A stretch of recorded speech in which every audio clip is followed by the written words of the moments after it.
بسم اللہ الرحمن الرحیم۔ شروع اللہ کے نام سے جو بڑا مہربان نہایت رحم والا ہے۔ قرآن مجید میں بیان شدہ واقعات اور قصے میں سب سے بڑا قصہ سیدنا موسیٰ علیہ السلام کا ہے۔ آپ اللہ کے اولو العزم رسول تھے۔ آپ کا قصہ قرآن کریم کے 73 سورتوں میں جا بجا ملا ہوا ہے۔ 73 سورتوں میں پھیلے ہوئے قصے کو یکجا کرنا آسان کام نہیں۔ ایسے واقعات کے جزویات قرآن و حدیث کی چھلنی میں سے گزارنا انتہائی ضروری ہے تاکہ ہر بات قرآن اور حدیث کے منطبق ہو جائے۔ تو آئیے سنتے ہیں قصہ سیدنا موسیٰ علیہ السلام کا۔ اللہ تعالیٰ سورہ قصص آیت 3 میں فرماتے ہیں طاسین میم، روشن کتاب کی آیات ہیں۔ ہم آپ کے سامنے موسیٰ اور فرعون کا صحیح واقعہ بیان فرماتے ہیں ان لوگوں کے لیے جو ایمان رکھتے ہیں۔ ان آیات میں اہل ایمان کے لیے نصیحت اور یاد دہانی ہے، جبکہ ان آیات میں فاسق، نافرمان اور گجراؤ لوگوں کے لیے ڈراوا اور وعید ہے۔ موسیٰ علیہ السلام اللہ تعالیٰ کے مخلص پیغمبر ہیں۔ انہیں اللہ سے ہم کلام ہونے کا شرف بھی حاصل ہے۔ اللہ تعالیٰ نے آپ کا ذکر کیا ہے سورہ مریم آیت 51 میں ان الفاظ میں فرمایا ہے اس قرآن میں موسیٰ کا ذکر بھی کیجیے جو چنا ہوا اور رسول اور نبی تھا۔ آپ کا نسب نامہ اس طرح سے ہے موسیٰ بن عمران بن قاہث بن لاوا بن یعقوب بن اسحاق بن ابراہیم علیہ السلام۔ آپ اور یعقوب علیہ السلام کے درمیان زیادہ فاصلہ نہیں ہے۔ موسیٰ علیہ السلام سانولے رنگ کے تھے، کافی تندومند اور لہیم شہیم تھے، قوت اور ہمت والے تھے، حتیٰ کہ بعض نے لکھا ہے کہ ان میں 10 آدمیوں کی طاقت موجود تھی۔ آپ کی زبان میں لکنت تھی۔ سورہ زخرف آیت 52 میں اللہ تعالیٰ فرعون کی زبانی یہ بات نقل کرتے ہیں کیا میں بہتر نہیں ہوں بنسبت اس کے جو بے توقیر ہے اور صاف بول بھی نہیں سکتا۔ آپ کبھی کبھی بات کرتے ہوئے اٹک جاتے تھے، لیکن یہ بات نبی ہونے میں مانی نہیں۔ سورہ قصص آیت 34 میں اور میرا بھائی ہارون مجھ سے زیادہ فصیح زبان والا ہے۔ آپ کی گفتگو میں روانی نہیں تھی، یہی وجہ ہے کہ آپ نے ہارون علیہ السلام کے ذریعے اللہ تعالیٰ سے مدد مانگی۔ اس کی تفسیر یوں ہے بنی اسرائیل یعنی سیدنا یعقوب علیہ السلام کی اولاد نے سیدنا یوسف علیہ السلام کے زمانے میں فلسطین سے مصر کی جانب نقل مکانی کی، اور سورہ یوسف آیت 99 میں ہے یوسف نے اپنے ماں باپ کو اپنے پاس جگہ دی۔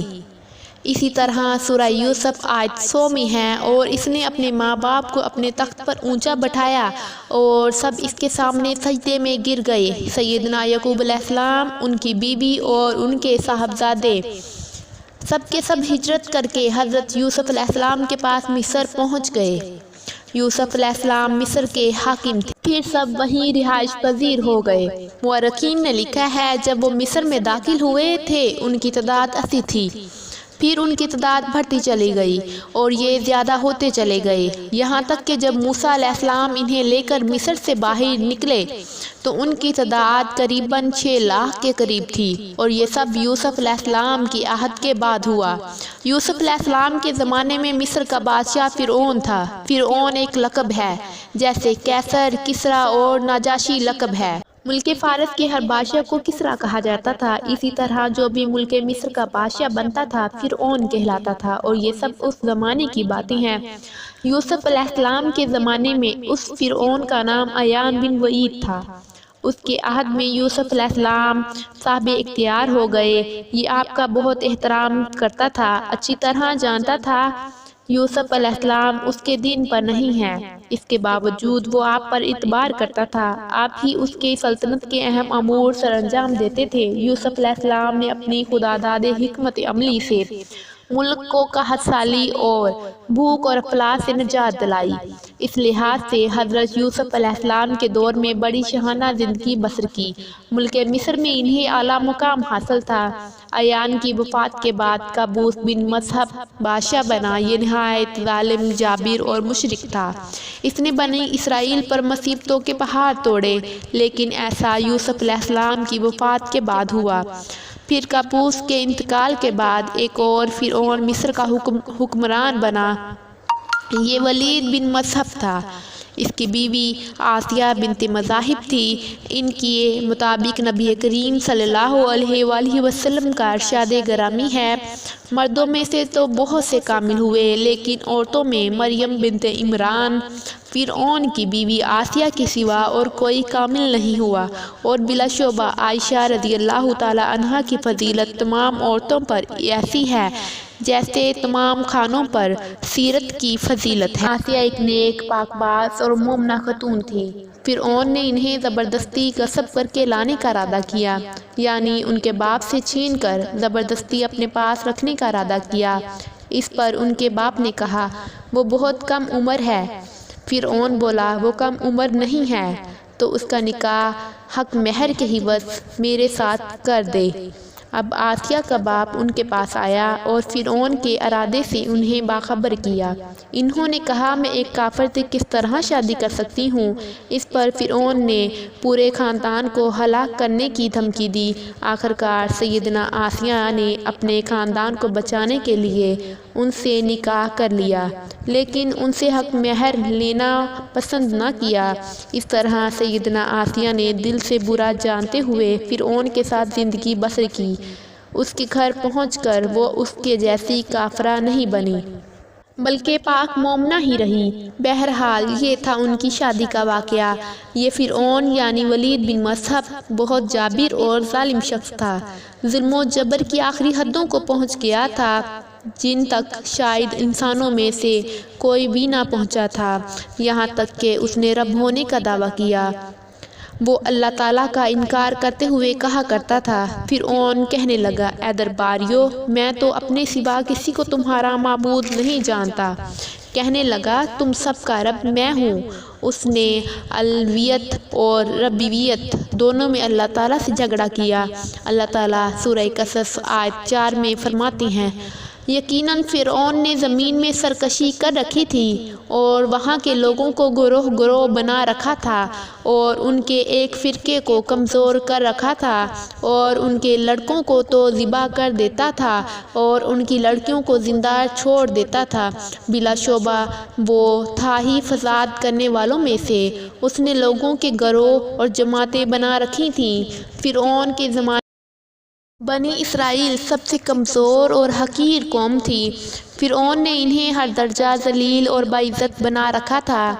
سبھی کو معاشرے میں نچلے طبقے میں شمار کیا جاتا تھا، جبکہ مصر میں یہی لوگ شاہانہ زندگی گزارا کرتے تھے۔ فرعون نے اعلان کروا رکھا تھا کہ بنی اسرائیل کے سب غلام ہیں اور ان سے زر خرید غلاموں کی طرح مزدوری لیا کرتا تھا۔ ان کی عورتوں سے لونڈیوں باندیوں جیسا برتاؤ کیا جاتا تھا۔ وہ جو چاہتا تھا ان سے کرتا تھا۔ اس نے یہ حکم اپنی رعایا میں عام دے رکھا تھا۔ مصر کے باشندے اعلیٰ درجے کے لوگ سمجھے جاتے تھے، وہ کتھی کہلاتے تھے۔ فرعون نے بنی اسرائیل کو غلام اور محکوم بنا رکھا تھا اور انہیں ہر طرح سے کمزور کر دیا تھا۔ بنی اسرائیل سب سے کمزور اور حقیر قوم تھی۔ فرعون نے انہیں ہر درجہ ذلیل اور باعزت بنا رکھا تھا۔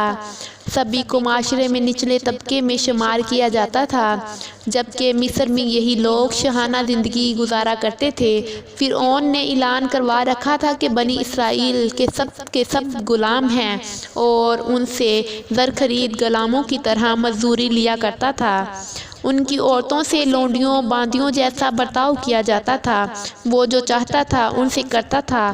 اس نے یہ حکم اپنی رعایا میں عام دے رکھا تھا۔ مصر کے باشندے اعلیٰ درجے کے لوگ سمجھے جاتے تھے، وہ کتھی کہلاتے تھے۔ فرعون نے بنی اسرائیل کو غلام اور محکوم بنا رکھا تھا اور انہیں ہر طرح سے کمزور کر دیا تھا۔ بنی اسرائیل اس ذلت سے نجات پانے کا انتظار کر رہے تھے، اور اس کی وجہ یہ تھی کہ انہیں ایک بشارت ملی ہوئی تھی۔ اس کے مطابق ان کا ایک نظریہ تھا کہ فرعون کے گھر سے ایک بچہ نکلے گا جو انہیں نجات دلائے گا، اور یہ بھی بیان کیا جاتا ہے یہ بشارت انہیں اس طرح ملی تھی کہ خود فرعون نے خواب دیکھا تھا کہ بیت المقدس سے آگ نکل کر مصر کی جانب بڑھتی چلی آ رہی ہے۔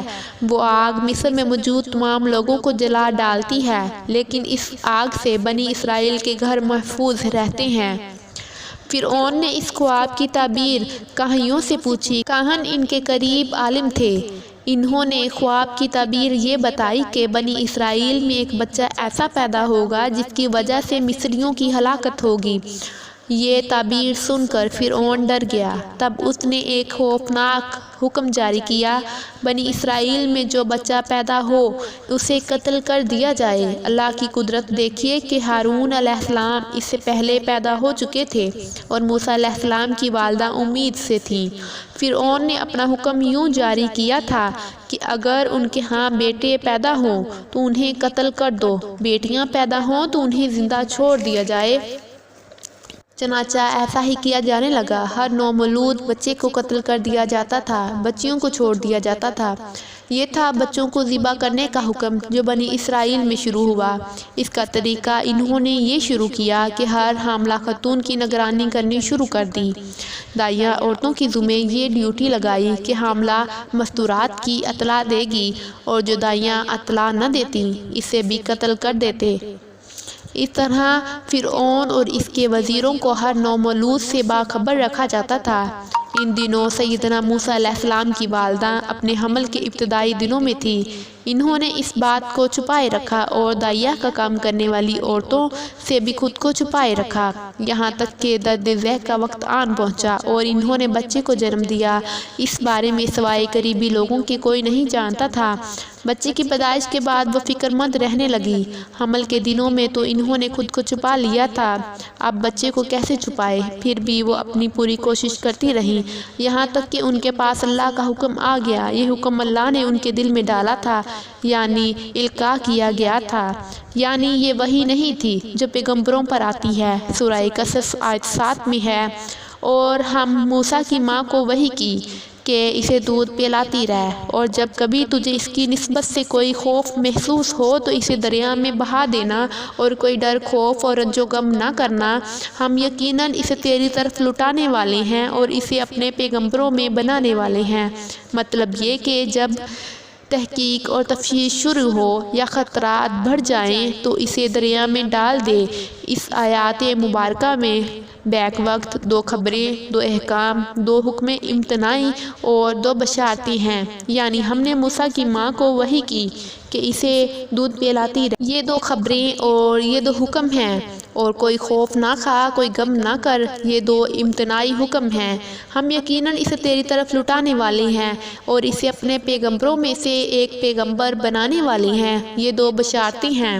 اور پھر واقعہ ہی تلاش شروع ہو گئی، بنی اسرائیل پر سختی کی گئی۔ موسیٰ علیہ السلام کی ماں نے اللہ کے حکم سے بچے کو صندوق میں رکھا اور دریا میں چھوڑ دیا۔ ساتھ ہی موسیٰ علیہ السلام کی بہن سے کہا، اس کے پیچھے پیچھے چلتی جا۔ چنانچہ وہ دریائے نیل کے موجوں میں چلے اور ان کی بہن دریائے نیل کے کنارے کنارے چلی اور اپنے بھائی کی نگرانی کرتی رہی کہ دریا میں ڈالنے کے بعد کیا بنتا ہے۔ اللہ تعالیٰ سورہ قصص آیت 11 میں فرماتے ہیں، موسیٰ کی والدہ نے ان کی بہن سے کہا تو اس کے پیچھے پیچھے چلتی جا، تو وہ اسے دور سے دیکھتی رہی اور فرعونیوں کو اس کا علم ہی نہ ہوا۔ صندوق بہتا ہوا فرعون کے محلات کے قریب آن پہنچا۔ محلات دریائے نیل کے کنارے پر تھے۔ اللہ تعالیٰ سورہ قصص میں فرماتے ہیں، پھر فرعون کے آدمیوں نے صندوق اٹھا لیا اور آخرکار یہی بچہ ان کا دشمن ہوا اور ان کے رنج کا باعث بنا۔ اب وہ اس کی بھلائی چاہ رہے ہیں، لیکن یہی فرعونیوں کے لیے وبال جان بننے والا تھا۔ اللہ تعالیٰ سورہ قصص آیت 8 میں فرماتے ہیں، کچھ شک نہیں کہ فرعون اور حامان اور اس کے لشکر تھے ہی خطا کار۔ فرعون کی بیوی نے فوراً پہچان لیا یہ بچہ بنی اسرائیل میں سے ہے، چنانچہ اس نے کہا، اور فرعون کی بیوی نے کہا، یہ تو میری اور تیری آنکھوں کی ٹھنڈک ہے، اسے قتل نہ کرو، اور ممکن ہے یہ ہمیں کوئی فائدہ پہنچائے یا ہم اسے اپنا بیٹا ہی بنا لیں۔ اور یہ لوگ شعور ہی نہیں رکھتے۔ مطلب یہ کہ اس پورے معاملے میں انہیں اللہ تعالیٰ کی تدبیر سے آگاہی نہیں تھی۔ اس پر فرعون نے کہا، یہ صرف تیری آنکھوں کی ٹھنڈک ہے، میری نہیں۔ میں نہیں چاہتا کہ بنی اسرائیل کا کوئی بچہ میری نگرانی میں پلے، لہذا یہ صرف تیری ہی آنکھوں کی ٹھنڈک ہے۔ ابن عباس رضی اللہ تعالیٰ عنہما فرماتے ہیں، اگر فرعون یہ بات کہہ دیتا یہ میری آنکھوں کی ٹھنڈک ہے تو اللہ تعالیٰ اسے ہدایت دے دیتا، لیکن اس نے یوں کہا، یہ صرف تیری آنکھوں کی ٹھنڈک ہے، میری نہیں۔ اور پھر ہوا یوں کہ موسیٰ علیہ السلام آسیہ کی آنکھوں کی ٹھنڈک بن گئے اور فرعون کی آنکھوں کی ٹھنڈک نہ بنے۔ اللہ تعالیٰ سورہ قصص آیت 10 میں فرماتے ہیں، اور موسیٰ کی والدہ کا دل بے قرار ہو گیا، یعنی اس کا دل موسیٰ علیہ السلام کی یاد کے علاوہ دنیا کی ہر چیز سے خالی ہو گیا۔ ماں کی محبت اور ماں کے دل کا حال ذرا دیکھیے، مصیبت میں اس پر کیا گزرتی ہے۔ وہ مہربانی جو ماں کے دل میں ہوتی ہے، وہ ماں کی محبت جو صرف اسی دل کا خاصہ ہے۔ مردوں کی جماعت عورتوں کی اس کیفیت کو نہیں جانتی جو مصیبت کے وقت ماں کے دل پر گزرتی ہے۔ چنانچہ اللہ تعالیٰ فرما رہے ہیں، اور موسیٰ کی والدہ کا دل بے قرار ہو گیا، یعنی موسیٰ علیہ السلام کی محبت کے سوا اس دل میں اور کچھ نہ رہا۔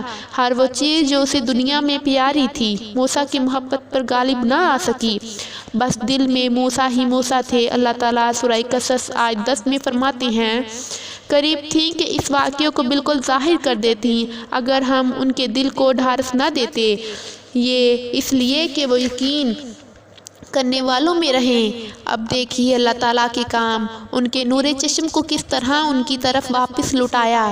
بچہ جب محل میں پہنچا تو اس نے دودھ کے لیے رونا شروع کر دیا۔ اس کے پاس دودھ پلانے والی لائی گئی، لیکن بچے نے کسی عورت کا دودھ نہ پیا۔ آخر بچے کو اٹھا کر باہر لائے۔ اللہ تعالیٰ آیت 12 میں فرماتے ہیں، اور ان کے پہنچنے سے پہلے ہم نے موسیٰ پر دائیوں کا دودھ حرام کر دیا تھا۔ جو عورت بھی آپ کو دودھ پلانے کی کوشش کرتی ناکام ہو جاتی۔ اب ظاہر ہے یہ رکاوٹ اللہ کی طرف سے تھی، تو کوئی عورت دودھ پلانے میں کامیاب ہو بھی کیسے سکتی تھی۔ ادھر موسیٰ کی بہن دور کھڑی یہ سب دیکھ رہی تھی۔ سورۃ القصص آیت 12 میں ہے، یہ کہنے لگی، کیا میں تمہیں ایسا گھرانہ نہ بتاؤں جو اس بچے کی تمہارے لیے پرورش کرے اور وہ ہوں بھی اس کے بچے کے خیر خواہ۔ انہوں نے پوچھا، اے بچی تو کیسے جانتی ہے کہ وہ اس بچے کی خیر خواہی کر لیں گے؟ بچی نے جواب دیا، اس لیے کہ وہ ایک غریب گھرانہ ہے۔ جب انہیں معلوم ہوگا یہ بچہ فرعون کے گھر سے آیا ہے، انہیں انعام و اکرام ملنے کی امید رہے گی۔ اس گھر میں ایک نیک سیرت خاتون ہے، وہ اس بچے کو باخوشی دودھ پلانا قبول کر لے گی۔ انہوں نے کہا، چلو ٹھیک ہے۔ چنانچہ آپ کی بہن آپ کو گھر لے آئی۔ ادھر ماں نے بچے کو دودھ پلایا تو آپ نے فوراً پینا شروع کر دیا۔ سیدنا آسیہ نے انہیں پیغام بھیجا کہ وہ محل میں آ جائے اور جب تک بچہ دودھ پیتا رہے وہ محل میں ہی رہیں، لیکن موسیٰ علیہ السلام کی والدہ نے انکار کر دیا۔ انہوں نے کہا، میرے اہل و عیال بھی ہیں، میرے خامند بھی ہیں، لہٰذا ان کے ہوتے ہوئے میں گھر نہیں چھوڑ سکتی۔ اب ان کے بچے نے کسی اور کا دودھ پینا قبول نہیں کیا تھا، اس لیے وہ خود بچے کو لے کر آتے تھے۔ اس طرح موسیٰ علیہ السلام کی والدہ کا بہت زیادہ احترام ہونے لگا۔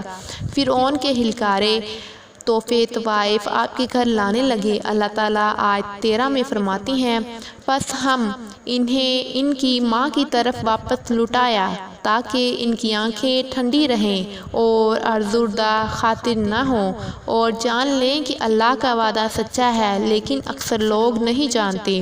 حضرت موسیٰ علیہ السلام محل میں پلنے بھرنے لگے، یہاں تک کہ 18 سال کے خوبرو نوجوان ہو گئے۔ اللہ تعالیٰ آیت 14 میں فرماتے ہیں، اور جب موسیٰ اپنی جوانی کو پہنچ گئے اور پورے توانا ہو گئے، ہم نے انہیں علم و حکمت عطا فرمائی۔ نیکی کرنے والوں کو ہم اسی طرح بدلہ دیا کرتے ہیں۔ وقت گزرتا رہا۔ ایک روز آپ ایسے وقت میں راستے سے گزر رہے تھے جس وقت عموماً لوگ گھروں سے نہیں نکلا کرتے تھے، کہا جاتا ہے وہ دوپہر کا وقت تھا۔ آپ شہر میں داخل ہوئے، لوگ غفلت میں تھے، بس اکا دکا لوگ باہر تھے۔ آپ نے 2 آدمیوں کو لڑتے جھگڑتے دیکھا، ان میں سے ایک بنی اسرائیل کا تھا، دوسرا فرعون کی قوم میں سے تھا، یعنی مصری تھا۔ آپ کی قوم والے نے اپنے دشمن کے خلاف آپ سے مدد مانگی تو آپ کی اہمیت نے جوش مارا۔ آپ نے دیکھا کہ مصری اس کمزور اسرائیلی کو پکڑے ہوئے تھے، بس موسیٰ علیہ السلام نے آگے بڑھ کر مصری کی ٹھوڑی پر مکہ مارا۔ آپ کا مقصد تو بس اسرائیل کی مدد کرنا تھا، لیکن موسیٰ علیہ السلام میں بہت زیادہ قوت تھی، اس لیے ایک ہی مکہ لگنے سے مصری کا کام تمام ہو گیا۔ سورہ قصص آیت 15 میں ہے، بس موسیٰ نے مکہ مارا جس سے وہ مر گیا۔ موسیٰ علیہ السلام کو بہت تعجب ہوا کہ یہ کیا ہو گیا ہے، ان کا قتل کرنے کا تو کوئی ارادہ ہی نہیں تھا۔ موسیٰ علیہ السلام نے فوراً کہا، یہ تو شیطانی کام ہے، آپ یہ کہنا چاہتے تھے، میرا ارادہ تو اسے قتل کرنے کا نہیں تھا، یہ فعل تو شیطان کا ہے، شیطان نے ہی مجھے بے قابو کر دیا تھا، مجھے اپنی قوت پر اختیار نہ رہا، مجھ سے اس انسان کے قتل والا برا کام سرزد کروا دیا۔ آیت 15 میں اللہ تعالیٰ فرماتی ہیں، یقیناً شیطان دشمن اور کھلے دور میں بہکانے والا ہے۔ اس سے معلوم ہوا موسیٰ علیہ السلام جانتے تھے کہ شیطان دشمن ہے، وہ گمراہ کرتا ہے، اور یہ بھی معلوم ہوا آپ واحد تھے، توحید پرست تھے اور مشرکین میں سے نہ تھے۔ یہی تو باتیں ہیں جو اللہ تعالیٰ نے بیان فرمائی ہیں۔ مثلاً آیت 14 میں ہے، نیکی کرنے والوں کو ہم اسی طرح بدلہ دیا کرتے ہیں۔ آپ ایمان پر تھے، کفر پر نہیں تھے۔ آپ نے اللہ تعالیٰ سے اس بلا ارادہ ہو جانے والے گناہ کی معافی مانگی، اللہ تعالیٰ کے حضور توبہ کی، جیسا کہ آیت 16 میں آتا ہے، کہنے لگا، اے پروردگار، میں نے خود پر اپنے اوپر ظلم کیا، تو مجھے معاف فرما دے۔ اللہ نے اسے بخش دیا اور بخشنے والا اور بہت مہربانی کرنے والا ہے۔ یہ گناہ بلا ارادہ ہوا تھا، خطا تھی۔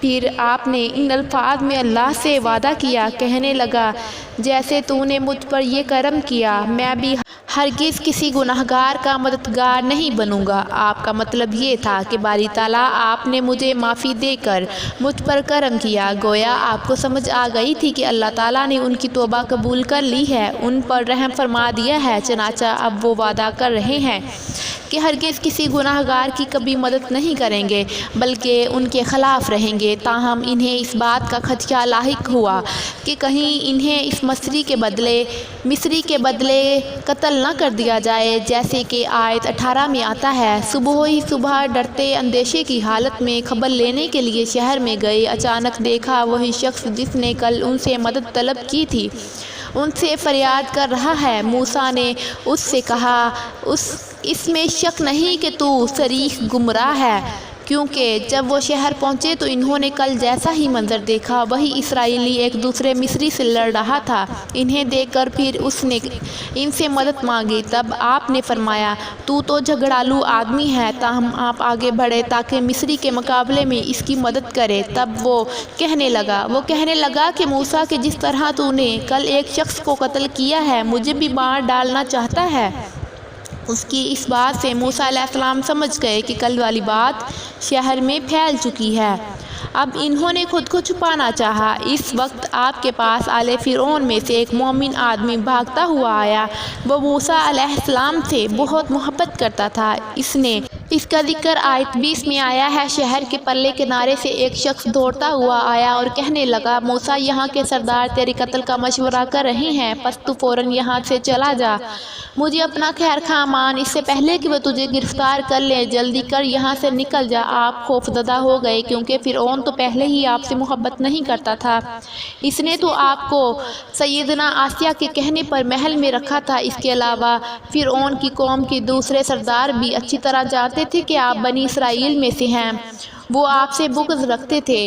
اب تو ان کے ہاتھ موقع آ گیا تھا، اس موقع سے فائدہ اٹھاتے ہوئے انہوں نے قتل کا ارادہ کیا۔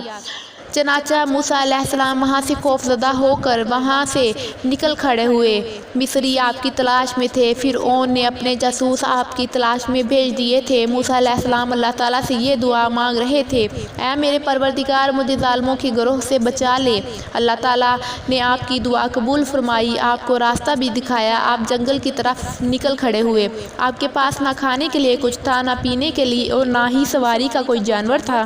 آپ کو کچھ معلوم نہیں تھا کہ آپ کدھر جا رہے ہیں، بس آپ جنگل میں چلتے رہے۔ آپ مصر سے فلسطین کی طرف جا رہے تھے، راستے میں آپ کے جوتے بھی ٹوٹ گئے۔ اب ننگے پاؤں سفر شروع ہوا۔ بھوک لگی تو درختوں کے پتے کھا لیتے تھے۔ اس طرح آپ مدین پہنچ گئے۔ مدین اللہ کے نبی شعیب علیہ السلام کی بستی تھی۔ اس وقت شعیب علیہ السلام کافی بوڑھے ہو چکے تھے اور یہ واقعات شعیب علیہ السلام کی قوم کی تباہی کے بعد کے ہیں۔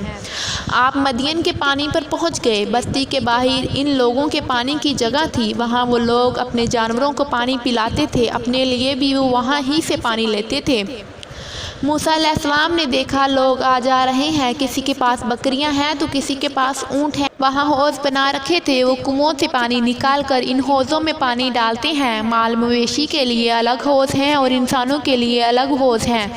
آپ نے وہاں دو ایسی عورتوں کو دیکھا جن کے پاس بکریاں تھیں، وہ اپنی بکریوں کو پانی سے دور لیے کھڑی تھیں، پانی کی طرف جانے سے روکے ہوئی تھیں۔ آیت 23 میں آتا ہے، مدین کے پانی پر آپ پہنچے تو آپ نے دیکھا لوگوں کی ایک جماعت اپنے جانوروں کو پانی پلا رہی ہیں اور دو عورتیں دور کھڑی اپنی بکریوں کو روکے ہوئی ہیں۔ موسیٰ علیہ السلام کو یہ دیکھ کر حیرت ہوئی کہ سب لوگ تو اپنے جانوروں کو پانی پلا رہے ہیں اور یہ دور کھڑی ہوئی ہیں۔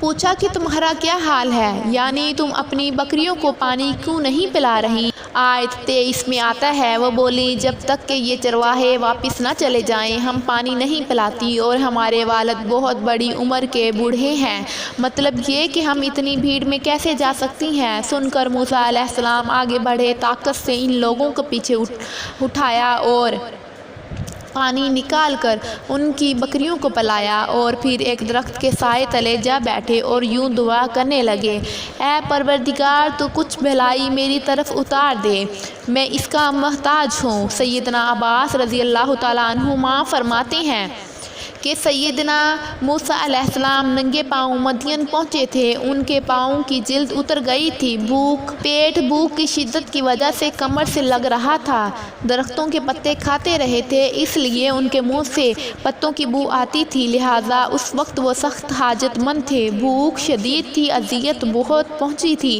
لیکن وہ کسی سے بھی سوال کرنے کے لیے تیار نہیں تھے۔ ان دونوں عورتوں میں سے ایک نے ان کی دعا کے الفاظ سن لیے تھے، دونوں اپنے والد شعیب علیہ السلام کے پاس آئیں، انہیں موسیٰ علیہ السلام کے بارے میں بتایا، یہ بھی بتایا کہ وہ شخص محتاج ہے لیکن وہ بہت خوددار ہے، جیسا کہ آیت 25 میں ہے۔ اتنے میں ان دونوں عورتوں میں سے ایک ان کی طرف شرم و حیا سے چلتی ہوئی آئی اور کہنے لگی، میرے باپ آپ کو بلا رہے ہیں، آپ ہمارے جانوروں کو پانی پلایا ہے، اس کی اجرت دینا چاہتے ہیں۔ موسیٰ علیہ السلام خوددار ہونے کے باوجود اس وقت شدید حاجت مند تھے، چنانچہ موقع کی مناسبت سے ساتھ چل پڑے۔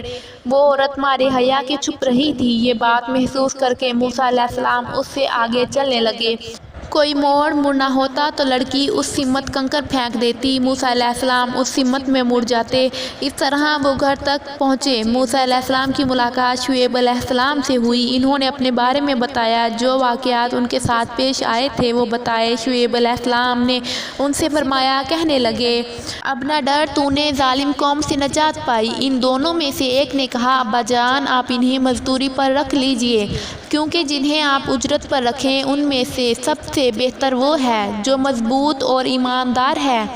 پھر شعیب علیہ السلام نے ان سے اپنی ایک بیٹی کا نکاح کرنا چاہا، جبکہ موسیٰ علیہ السلام کے پاس تو کوئی چیز بھی نہیں تھی، لہٰذا سوال یہ پیدا ہوا کہ حق مہر کیا طے کیا جائے۔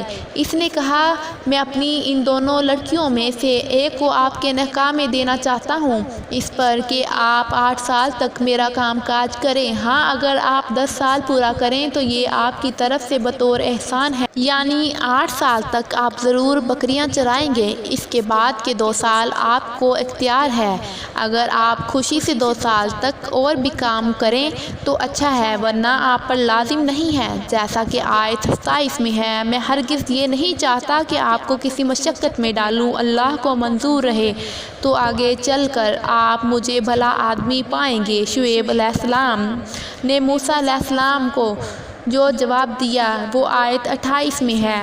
موسیٰ علیہ السلام نے کہا، خیر تو یہ بات میرے اور آپ کے درمیان پختہ ہو گئی، میں ان دونوں مدتوں میں سے جسے پورا کروں، مجھ پر کوئی زیادتی نہ ہو، یہ جو کچھ کہہ رہے ہیں اس پر اللہ کا کارساز ہے، مطلب یہ کہ سیدنا موسیٰ علیہ السلام یہ کہہ رہے ہیں کہ اب اختیار میرا ہے کہ میں 8 سال پورے کروں یا 10 سال، مجھ پر کوئی زیادتی نہیں ہوگی، ابن عباس رضی اللہ تعالیٰ عنہما سے پوچھا گیا، موسیٰ علیہ السلام نے کون سی مدت پوری کی تھی؟ آپ نے فرمایا انہوں نے 10 سال پورے کیے تھے۔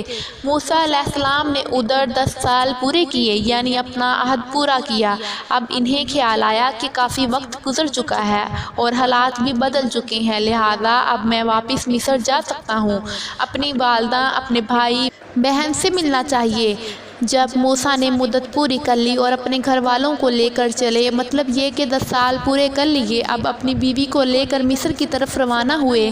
لیکن آپ مصر کا راستہ تو جانتے ہی نہ تھے، کسی سے پوچھنا چاہتے تھے۔ رات سرد تھی، سردی پورے زوروں پر تھی، ان کے پاس جلانے کے لیے کچھ نہ تھا، انہیں آگ کی تلاش تھی۔ اللہ تعالیٰ سورہ طٰہٰ آیت 9 تا 10 میں فرماتے ہیں، تجھے موسیٰ کا قصہ بھی معلوم ہے، جبکہ اس نے آگ دیکھی۔ موسیٰ علیہ السلام کو دور، بہت دور پہاڑ کی چوٹی پر آگ نظر آئی اور انہیں آگ کی شدید ضرورت تھی تاکہ آگ تاپ سکیں اور اس کے ذریعے راستہ دیکھ سکیں۔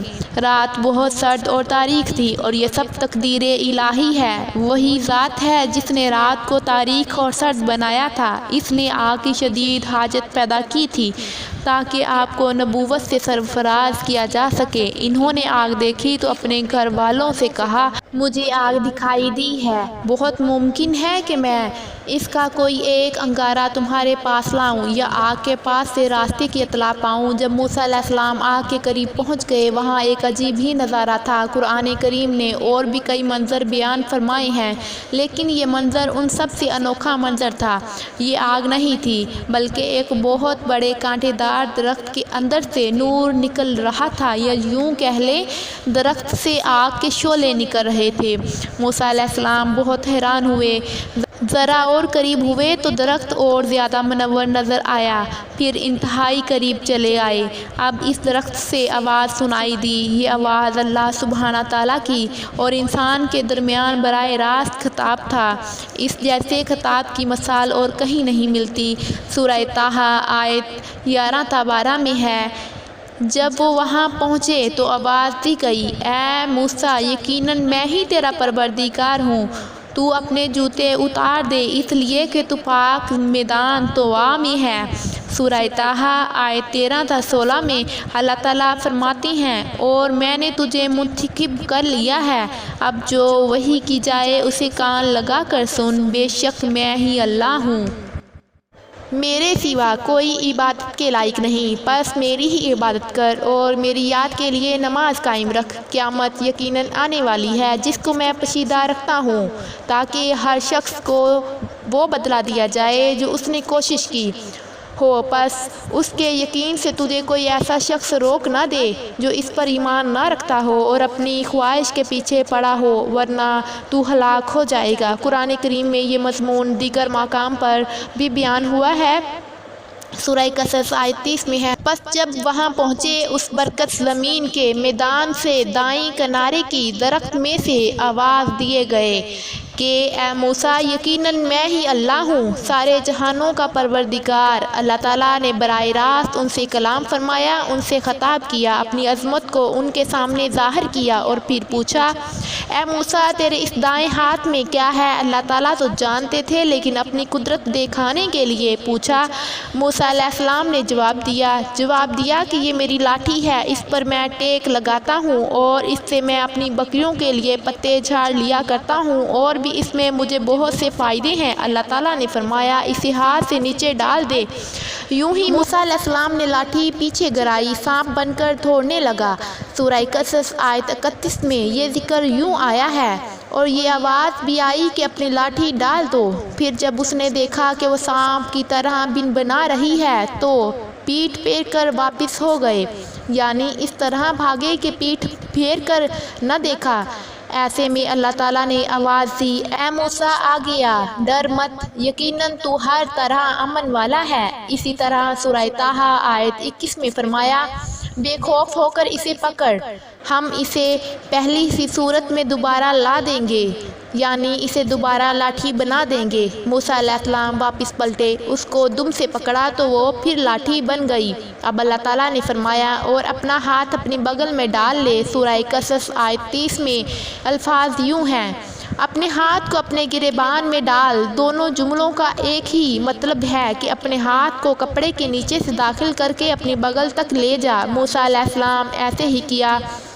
جب ہاتھ باہر نکالا تو وہ اس طرح چمک رہا تھا جیسے سورج ان کے ہاتھ سے نور عظیم نکل رہا ہو۔ اللہ تعالیٰ سورہ طٰہٰ آیت 22 میں فرماتے ہیں، اور اپنا ہاتھ اپنی بغل میں ڈال لے، وہ سفید چمکتا ہوا ہو کر نکلے گا لیکن بغیر کسی عیب اور روگ کے۔ یہ دوسرا معجزہ ہے۔ سورہ قصص آیت 32 میں ہے، اپنے ہاتھ کو اپنے گریبان میں ڈال، وہ بغیر کسی روگ کے چمکتا ہوا ہو کر نکلے گا، بالکل سفید نکلے گا، اور جب ہاتھ کو دوبارہ بغل میں لے جاؤ گے تو روشنی ختم ہو جائے گی، یعنی ایک بار ہاتھ بغل میں دو گے تو وہ روشن ہو کر باہر نکلے گا، اور جب دوسری بار ہاتھ بغل میں دو گے تو روشنی چلی جائے گی، اور یہ اللہ تعالیٰ کی طرف سے معجزہ ہوگا۔ سورہ قصص آیت 32 میں ہے، اور خوف سے بچنے کے لیے اپنے بازو اپنی طرف ملائے، یعنی جب تو خوف اور خطرہ محسوس کرے، تجھے کوئی دھمکی دے اور تجھے کوئی خوف محسوس ہو تو اپنا ہاتھ اپنی طرف ملا لینا، خوف جاتا رہے گا۔ حافظ ابن کثیر رحمۃ اللہ علیہ فرماتے ہیں کہ موسیٰ علیہ السلام کی ابتدا میں جو بھی شخص گھبراہٹ کے موقع پر اپنے دل پر ہاتھ رکھے گا، اس کے دل سے خوف جاتا رہے گا یا کم سے کم ہلکا ہو جائے گا انشاءاللہ تعالیٰ۔ اللہ تعالیٰ سورہ قصص آیت 32 میں فرماتے ہیں، پس یہ دونوں معجزے تیرے لیے تیری رب کی طرف سے ہیں، فرعون اور قوم کی طرف، یقیناً وہ سب کے سب بے حکم اور نافرمان لوگ ہیں۔ یہ اس لیے کہ ہم تمہیں اپنی بڑی بڑی نشانیاں دکھانا چاہتے ہیں۔ اس کے بعد سورہ طٰہٰ آیت 24 میں یہ حکم ملتا ہے، اب تو فرعون کی طرف جا، اس نے بڑی سرکشی مچا رکھی ہے۔ موسیٰ علیہ السلام نے اللہ تعالیٰ سے ان الفاظ میں عرض کی۔ موسیٰ نے کہا، اے میرے پروردگار، میرا سینہ کھول دے اور میرے کام کو مجھ پر آسان کر دے، اور میری زبان کی گرہ بھی کھول دے، یعنی میری زبان میں لکنت ہے، یعنی جب تک میری زبان کی یہ حالت ہے میں انہیں کس طرح دعوت دوں گا، جیسا کہ سورہ طٰہٰ آیت 27 اور 28 میں ہے، اور میری زبان کی گرہ بھی کھول دے تاکہ لوگ اچھی طرح میری بات کو سمجھ سکیں۔ حافظ ابن کثیر رحمۃ اللہ علیہ فرماتے ہیں کہ آپ کے بچپن کے زمانے میں آپ کے سامنے کھجور اور انگارہ رکھے گئے تھے، آپ نے انگارے لے کر منہ میں رکھ لیا تھا جس سے زبان میں لکنت ہو گئی، پھر اللہ تعالیٰ سے دعا کی کہ میری زبان کی گرہ کھل جائے۔ موسیٰ علیہ السلام کی اس آداب کو دیکھتے ہوئے صرف حاجت کے وقت سوال کیا، یہ نہیں کہا کہ میری زبان بالکل صاف ہو جائے، بلکہ اتنا کہا میری زبان کی گرہ کھل جائے تو لوگ میری بات سمجھ لیں۔ سورہ طٰہٰ آیت 29 تا 36 میں ہے، اور میرا وزیر میرے کنبے میں سے کر دے، یعنی میرے بھائی ہارون کو، تو اس سے میری کمر کس دے اور اسے میرا شریک کار کر دے تاکہ ہم دونوں کثرت سے تیری تسبیح بیان کریں اور کثرت سے تمہیں یاد کریں، بے شک تو ہمیں خوب دیکھنے بھالنے والا ہے۔ اللہ تعالیٰ نے فرمایا، موسیٰ تیرے تمام سوالات پورے کر دیے گئے ہیں۔ ابن ابی حاتم میں ہے کہ عائشہ رضی اللہ تعالیٰ عنہ کے بھانجے عروہ رضی اللہ تعالیٰ عنہ بیان کرتے ہیں کہ عائشہ رضی اللہ تعالیٰ عنہ عمرے کے لیے جاتے ہوئے کسی عرابی کے ہاں مقیم تھی۔ ان میں سے ایک شخص کو سنا جو کسی سے پوچھ رہا تھا کہ دنیا میں کس بھائی نے اپنے بھائی کو سب سے زیادہ نفع پہنچایا۔ اس سوال پر تمام لوگ خاموش ہو گئے اور کہہ دیا کہ ہمیں اس کا علم نہیں ہے۔ اچانک ایک شخص بولا کہ اللہ کی قسم مجھے اس کا علم ہے۔ عائشہ رضی اللہ تعالیٰ عنہما فرماتی ہیں کہ اس شخص کی بات سن کر میں نے دل میں کہا، یہ شخص کتنی بڑی جسارت کر رہا ہے کہ انشاءاللہ کہے بغیر اس نے قسم اٹھا لی۔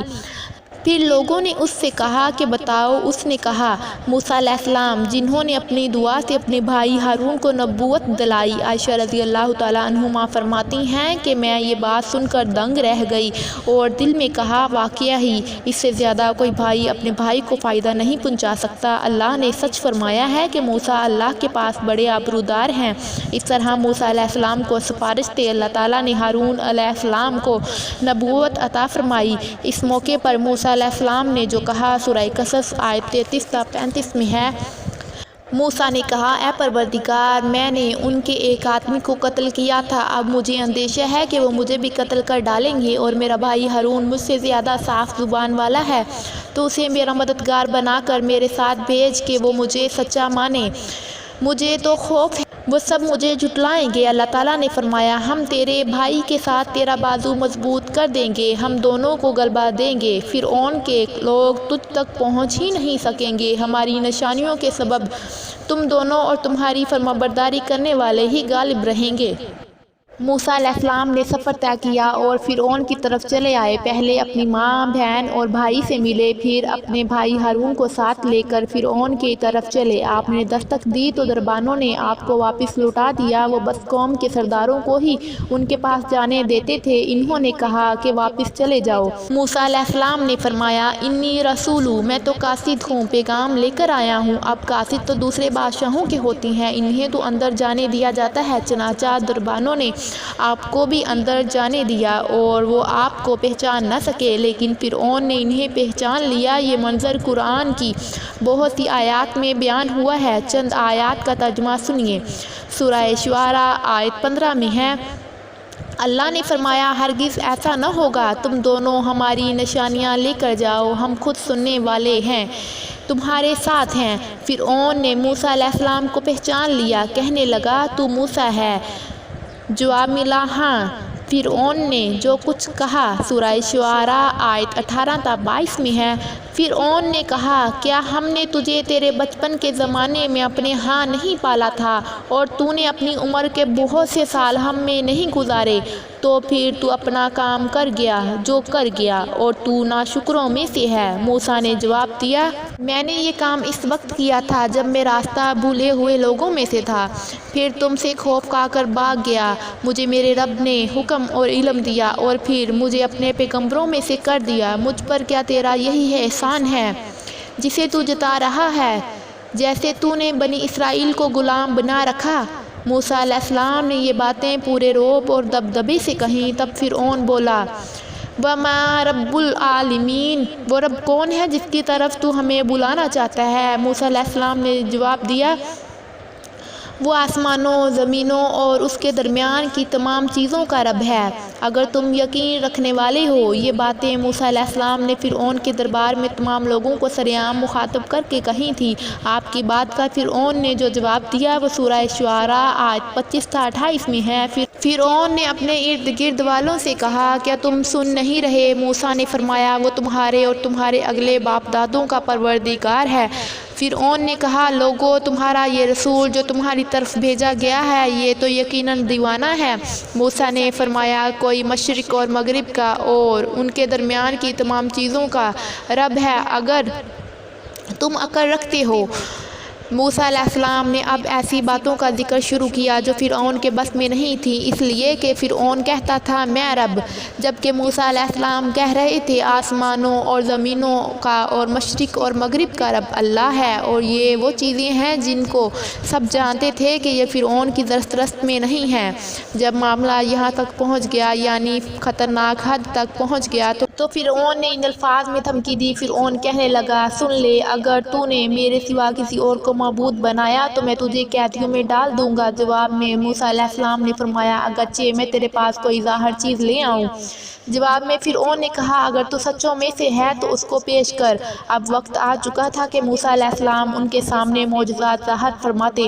سورہ طٰہٰ آیت 47 تا 51 میں ذکر اس طرح ملتا ہے، ہم تیرے پروردگار کے بھیجے ہوئے ہیں، تو ہمارے ساتھ بنی اسرائیل کو بھیج دے، ان کی سزائیں ختم کر دے۔ ہم تو تیری طرف، تیرے رب کی طرف سے نشانیاں لے کر آئے ہیں اور سلامتی اسی کے لیے ہے جو ہدایت کا پابند ہو جائے۔ ہماری طرف وحی کی گئی ہے کہ جو جھٹلائے اور روگردانی کرے گا اس کے لیے عذاب ہے۔ فرعون نے پوچھا، اے موسیٰ، تم دونوں کا رب کون ہے؟ انہوں نے جواب دیا، ہمارا رب وہ ہے جس نے ہر ایک کو خاص شکل و صورت عطا فرمائی، پھر راہ سمجھا دی۔ اس نے کہا، اچھا تو یہ بتاؤ اگلے زمانے والوں کا کیا حال ہونا ہے؟ فرعون کا مطلب یہ تھا کہ جنہوں نے اس رب کی عبادت نہیں کی جس کے بارے میں ہم تم سے گفتگو کر رہے ہیں، ان کا کیا حال ہوگا؟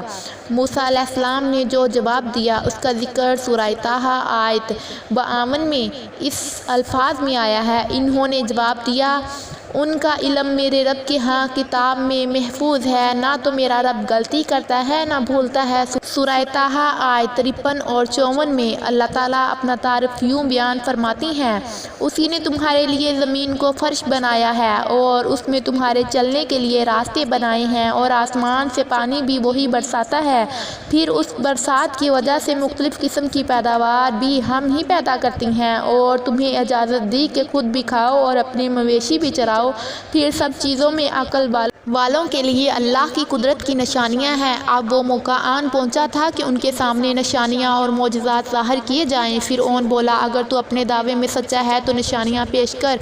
سورہ شعراء آیت 32 تا 33 میں ہے، موسیٰ علیہ السلام نے اس وقت اپنی لاٹھی ڈال دی جو اچانک کھلم کھلا اژدہا بن گئی، اور اپنا ہاتھ بغل میں ڈالا تو وہ اچانک دیکھنے والوں کے لیے چمکنے لگا۔ مطلب یہ کہ موسیٰ علیہ السلام نے 2 عظیم معجزات پیش کیے۔ ان کو دیکھتے ہی فرعون اور اس کے درباری سب حیران زدہ ہو گئے۔ انہوں نے دانتوں تلے انگلیاں دبا لیں، لیکن فرعون نے فوراً پینترا بدلا۔ وہ ڈر گیا تھا کہ کہیں اس کے درباری اسلام قبول نہ کر لیں، چنانچہ فوراً وہ بول اٹھا، کہنے لگا، اے موسیٰ، تم ہمارے پاس اس لیے آئے ہو کہ ہمیں ہمارے ملک سے اپنے جادو کے زور سے نکال لو، یعنی تو نے جادوگروں والا کرتب دکھایا ہے۔ ہم اچھی طرح جانتے ہیں یہ جادو کی سرزمین ہے، یہاں بڑے بڑے جادوگر رہتے ہیں، لیکن یہ جادو عجیب سا ہے۔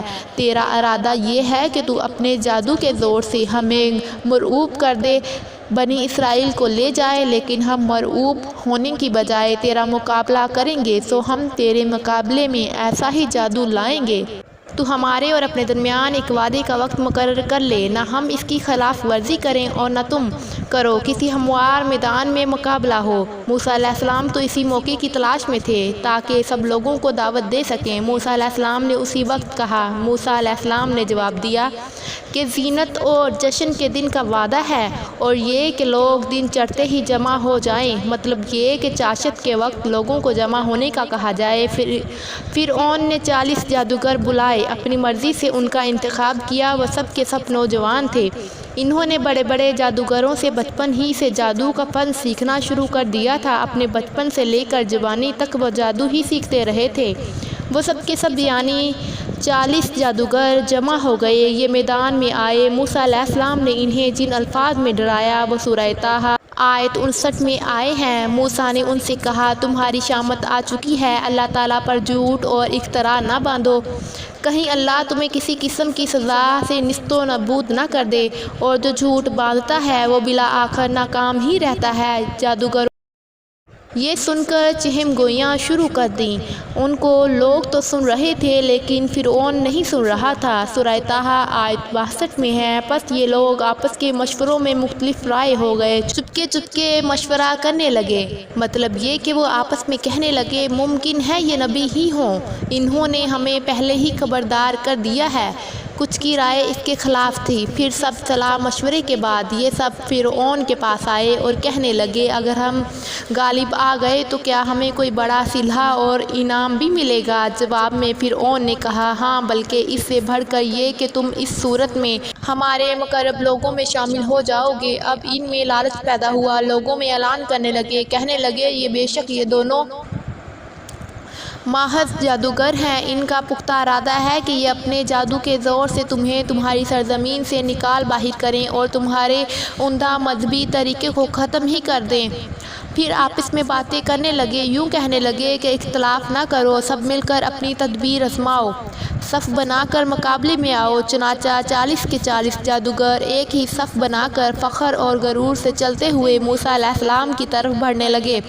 اتنے میں موسیٰ علیہ السلام آگے بڑھے، بس ہارون علیہ السلام آپ کے پیچھے تھے۔ لوگوں کی حالت دیکھنے کی قابل تھی، ان کی زبان پر یہ الفاظ تھے، جو اب غالب آ گیا وہی کامیاب ہے۔ جادوگر پھر کہنے لگے، اے موسیٰ، یا تو تو پہلے ڈال یا ہم پہلے ڈالنے کے لیے جائیں۔ اللہ تعالیٰ نے موسیٰ علیہ السلام کی طرف وحی کی کہ پہلے انہیں ڈالنے جانے دیں۔ آپ نے جواب دیا، نہیں، تم ہی پہلے ڈالو۔ جادوگروں کے پاس لاٹھیاں اور رسیاں تھیں، انہوں نے میدان میں ڈال دیں۔ دیکھتے ہی دیکھتے وہ لکڑیاں اور رسیاں حرکت کرنے لگی، عجیب و غریب صورت میں وہ ادھر سے ادھر جانے لگی۔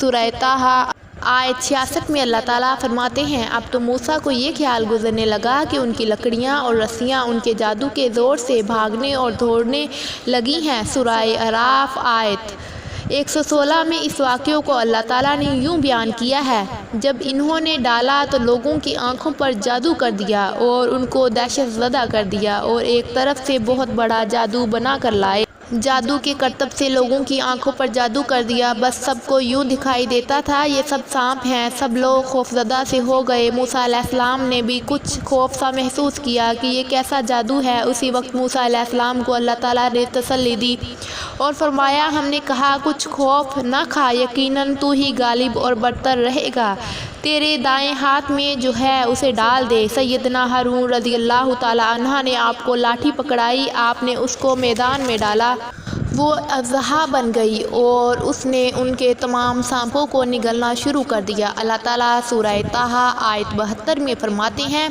اور تیرے دائیں ہاتھ میں جو ہے اس کو ڈال دے تاکہ یہ ان کی تمام کاریگری کو نگل جائے، اور انہوں نے جو کچھ بنایا ہے یہ صرف جادوگری کے کرتب ہیں، اور جادوگر کہیں سے بھی کامیاب نہیں ہوتا۔ جادوگروں نے پورے مجمع پر جادو کر رکھا تھا۔ موسیٰ علیہ السلام کا عصا ان سب کو نگل گیا۔ تب انہوں نے جان لیا کہ یہ جادو کے جواب میں یہ جادو نہیں ہو سکتا، یہ تو اللہ تبارک و تعالیٰ کی طرف سے معجزہ ہی لگتا ہے۔ اللہ تعالیٰ سورہ طٰہٰ آیت 70 میں فرماتے ہیں، جادوگر سجدے میں گر گئے اور کہنے لگے، ہم تو ہارون اور موسیٰ کے رب پر ایمان لے آئے۔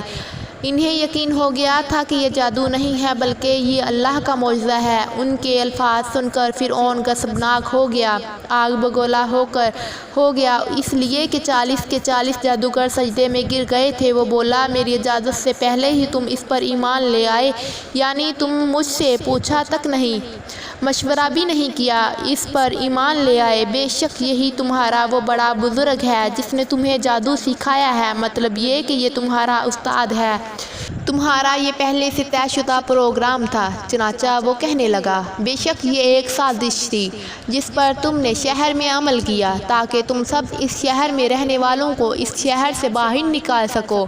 اب وہ انہیں دھمکیاں دینے پر اتر آیا، جیسا کہ سورہ طٰہٰ آیت 71 میں ہے، سن لو، میں تم سب کے ہاتھ اور پاؤں مخالف سمتوں میں کٹوا کر تم سب کو کھجوروں کے تنوں پر لٹکوا دوں گا، اور تمہیں معلوم ہو جائے گا کہ ہم دونوں میں سے کس کا عذاب زیادہ سخت ہے اور دیر پا ہے۔ اس پر جادوگروں نے جو جواب دیا وہ سورہ طٰہٰ آیت 72 میں آیا ہے۔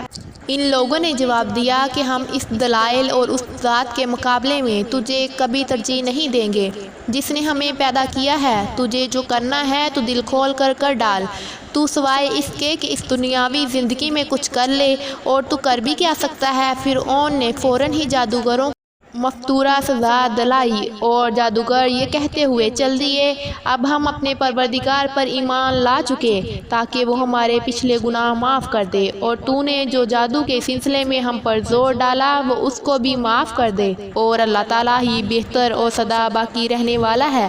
سیدنا ابو عباس رضی اللہ تعالیٰ عنہما فرماتے ہیں کہ ان جادوگروں کے علاوہ اس قوم میں 3 ہی افراد ایمان لائے تھے، ایک آسیہ، دوسرا وہ دوڑ کر آنے والا آدمی، اور تیسرا وہ آدمی جو آل فرعون میں سے تھا جو اپنے ایمان کو چھپائے ہوئے تھا۔ باقی سب کے سب کفر پر ہی ڈٹے رہے۔ اب سب پر حق عیاں ہو چکا تھا۔ فرعون نے اپنی خاص جماعت سے مشورہ کیا کہ اب کیا کیا جائے۔ انہوں نے مشورہ دیا کہ بنی اسرائیل پر عذاب بڑھا دیا جائے۔ سورۃ المومنین آیت 25 میں اس کا ذکر آیا ہے، جب ان کی طرف موسیٰ ہماری طرف سے دین حق لے کر آئے، جو ان کے ساتھ ایمان لانے والے ہیں، ان کے لڑکوں کو مار ڈالو اور ان کی لڑکیوں کو زندہ رکھو۔ کفاروں کی جو ہیلا سازی ہے وہ غلطی میں ہی ہے۔ اب بنی اسرائیل پر دوبارہ آزمائش کا مرحلہ شروع ہو گیا، اور فرعون نے کہا، مجھے چھوڑو کہ میں موسیٰ کو مار ڈالوں، اسے چاہیے کہ اپنے رب کو پکارے، مجھے تو ڈر ہے کہ کہیں تمہارا دین نہ بدل ڈالے یا ملک میں کوئی بہت بڑا فساد نہ برپا کر دے۔ اس کی ان باتوں اور ارادہ قتل کے مقابلے میں موسیٰ علیہ السلام اللہ تعالیٰ سے یوں دعا مانگتے تھے۔ موسیٰ نے کہا، میں اپنے اور تیرے رب کی پناہ میں آتا ہوں ہر اس تکبر کرنے والے شخص سے جو روز حساب پر ایمان نہیں رکھتا۔ آل فرعون میں سے ایک آدمی جو پوشیدہ طور پر ایمان لا چکا تھا فوراً اس معاملے میں دخل دیتا ہے، اور ایک مومن شخص نے جو فرعون کے خاندان میں سے تھا اور اپنا ایمان چھپائے ہوئے تھا کہا کہ کیا تم ایک شخص کو محض اس بات پر قتل کرتے ہو کہ وہ کہتا ہے میرا رب اللہ ہے اور تمہارے رب کی طرف سے دلیلیں لے کر آیا ہے، وہ انہیں دعوت دیتا ہے، اور یہ وقت دعوت کا کتنا عظیم وقت ہے، اس نے کہا اس آدمی کی پیروی کرو۔ پھر فرعون کو اللہ تعالیٰ کی نعمتیں یاد دلاتا ہے، نبی کی مخالفت کرنے سے روکتا ہے۔ آخرکار فرعون اسے بھی مار ڈالنے پر تل جاتا ہے، لیکن اللہ تعالیٰ اسے بچا لیتے ہیں، جیسا کہ سورۃ المومنین آیت 45 میں ہے۔